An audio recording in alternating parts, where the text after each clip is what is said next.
Too Many Losing Heroines is supposed to be a romance anime, except for one problem. Where's the romance? The protagonist is not interested in any of the girls, and none of the girls are interested in him.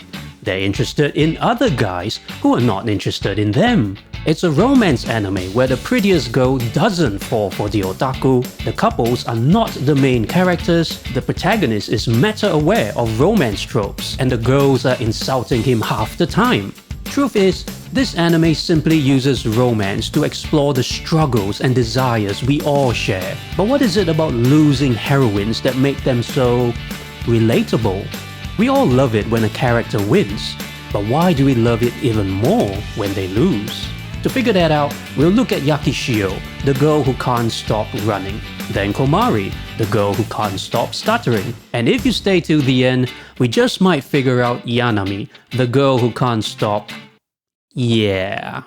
Yakishio Lemon. There's something kinda strange about her, and no, it's not her tan lines. Did you realize that she's the only heroine that actively helps her crush with his new girlfriend? She gives Ayano relationship advice, and she tells Nukumitsu that she's fine with the new couple, but she also secretly wishes that he would be attracted to her instead. So what's with this contradictory behavior? I think Yakishio is really seeking validation. In fact, her need for validation from Ayano was so great that she would do anything to get it, even if it meant lying to herself. Look at this scene here.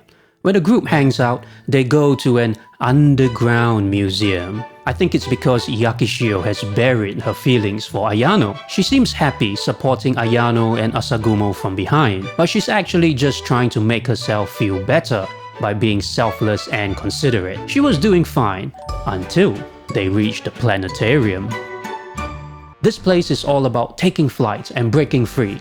We see our heroine start to crack as she struggles to smile, and in a slip of a tongue, Yakishio's true feelings for Ayano burst out of her heart like a space shuttle tearing through the atmosphere. And then she runs away from it all. And just when we thought she might never recover, out of nowhere, we see this breathtaking scene.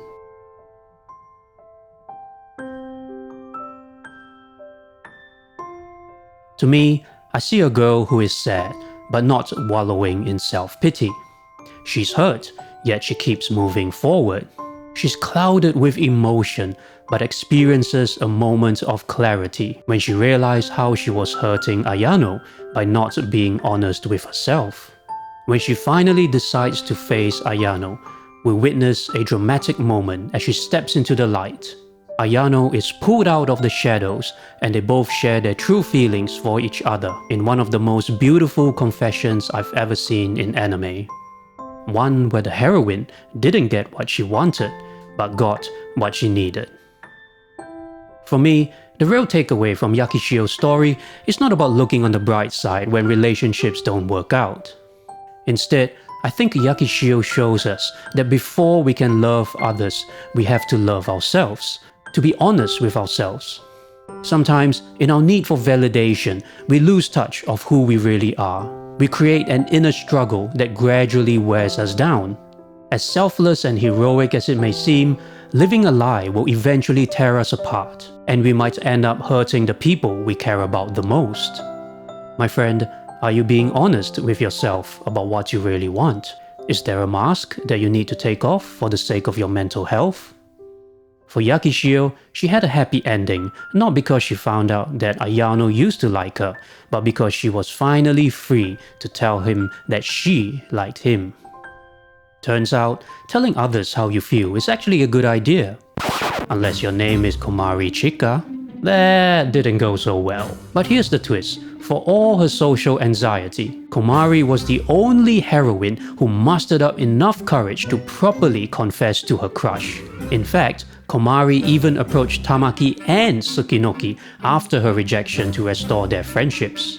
Like, the very next day. How's that for courage? So how did things go from this to this? Follow me closely now, because of all the three heroines, Komari is probably the most complex. You see, Komari has a high level of social anxiety. She stutters when she speaks, and she gets overwhelmed by sheep. But she also has a fear of abandonment and she is afraid of being left alone. She likes it when Tamaki and Yakishio take care of her, and we later find out from Nukumitsu that the thought of being alone breaks her heart. But despite that, Komari was reluctant to receive help from others, even those whom we thought she was comfortable with. When Komari just couldn't get her speech together for the student council meeting, Nukumitsu stepped in to help her twice, and she aggressively rejected his help twice. But why did she do that? Well, we learn in episode 11 that after Tamaki's rejection and her senpai's departure from the club, Komari became really independent and self-reliant to protect herself from further disappointment. Notice that when Komari rejected Nukumitsu's help, she said, "If you are all going to abandon me anyway, stop pretending to be so nice to me."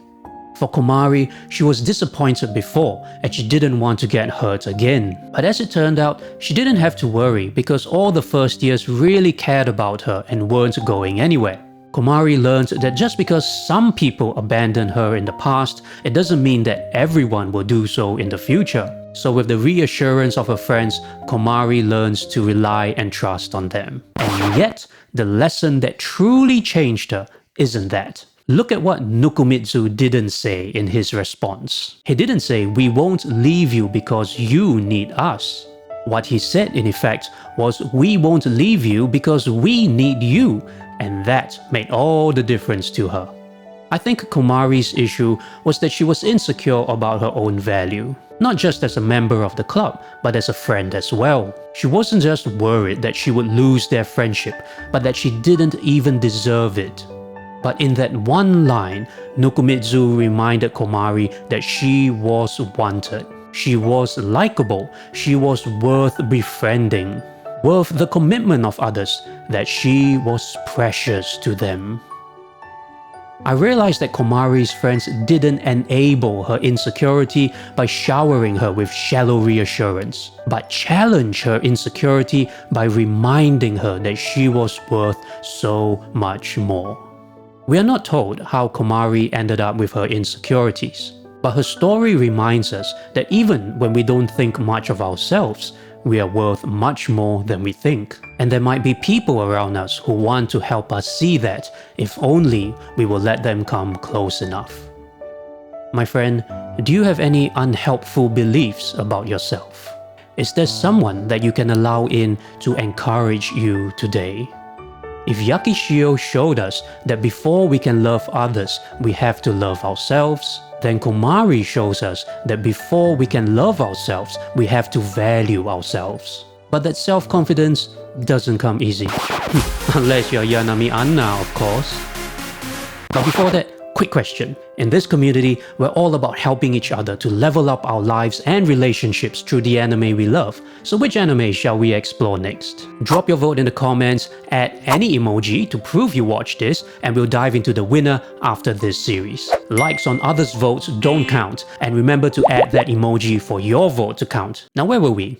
Oh yes, Yanami, where do we even start? This girl is just so in your face that you couldn't ignore her even if you wanted to. She's boisterous, shameless, her stomach is bottomless, and most of the time she's cashless. But most importantly, Yanami is really hungry for a feeling of importance, to be special.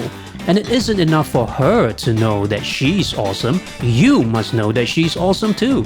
So what happens when someone with such a strong personality gets dumped? Well, things get a little bit crazy. Look at what Yanami does here. On one hand, she pushes Hakamada away and tells him to go be happy with Karen. But when he actually does that, she goes when she sees them behaving like a normal couple. Frankly, I think Yanami has an extremely high need for control, and her rejection by Hakamada only made it more extreme by turning her into a neurotic control freak. And it's most obvious when she eats. Yanami loves food, especially when she is stressed. Her comfort eating is basically a painkiller and gives her a sense of control and relief. We can't control an aggravating situation to make ourselves feel better, but we can control what we eat to achieve the same effect in our brains. That's exactly what she did when she got dumped by Hakamada. Except she wasn't. Have a look. Yanami actually dumped herself by forcing Hakamada to go after Karen. Why did she do that?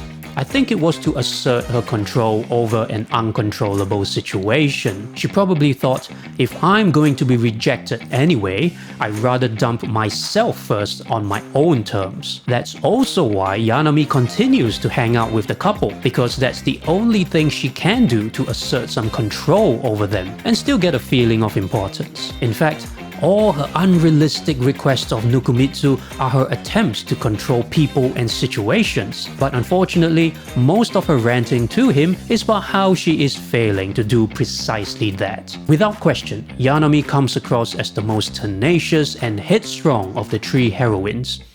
Until we see this. Underneath that tough facade, Yanami is actually just a softie like the rest of us.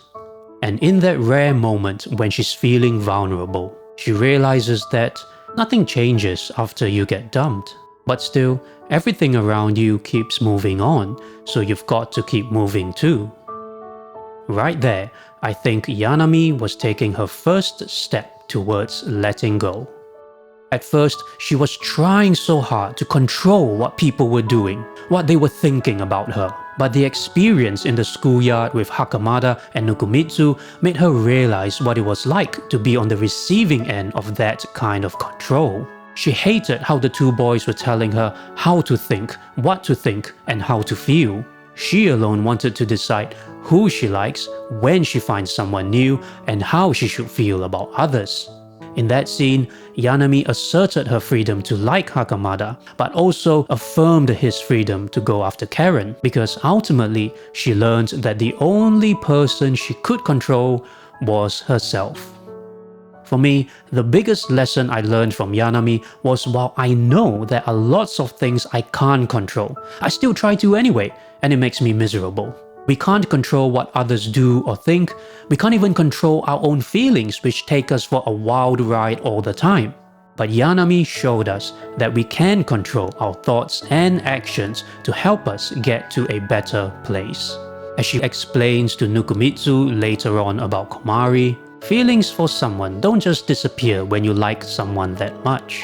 Sometimes you can't tell someone you like them, and you don't know what to do, but you still want to find a way to let those feelings out. That's why Komari writes, Yakishio runs, and Yanami eats. What else could Komari do? She needs to spit those feelings out and force herself to move on, even if it's hard, so that she can be ready to fall in love again. My friend, are you worrying about something that's out of your control?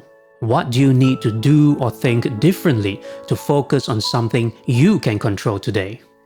To be honest, this anime was not what I expected. I watched it on a whim, but was completely blown away by its emotional depth and maturity. And while our three heroines didn't teach us much about the fine art of romance, they taught us instead about life, about how to respond when things don't go our way, and how to survive the roller coaster ride of relationships and come out a better person, whatever the outcome. They show us that oftentimes, while we can't choose whether we win, we can choose whether we grow.